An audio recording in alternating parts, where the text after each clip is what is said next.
17, they would have memorized the entire Old Testament. I mean, I'm close. No, I'm not even close. I mean, I don't know the address, but I can get you in the general area, right? They memorized it. It was ingrained in them. They knew it word for word. So when people say oh, well, they probably just misremembered that, right?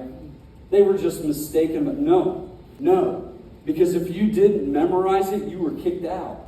You couldn't change the words. You couldn't change what it said. You couldn't give it a paraphrase. You had to recite it word for word. It was that important because you were in charge of carrying that on so that the next generations would know. And they didn't want you misleading anybody. So if you couldn't remember it, you were gone. So there is, and I understand that's not the way it works today, but it's very much the way it worked then. Because writings were very expensive. And typically only religious leaders and kings and people of high influence could afford the writings, not the average person. So they would memorize it. But then still, the overwhelming majority of students would then go on and be told, hey, go start a family, start applying for trades, maybe even apply to be a student under a rabbi. But the best of the best of the best would go on and they would become a rabbi, an apprentice of a rabbi.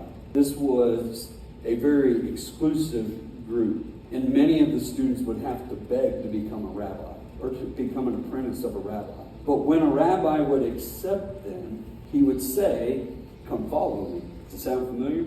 He would say, come follow me. So for just a moment, I want you to think about the people that Jesus said, come follow me to. They were not the best and the brightest. They were the ones that probably left school at the age of 13 to 14. They weren't the best and the brightest or the best of the best. They were the least of.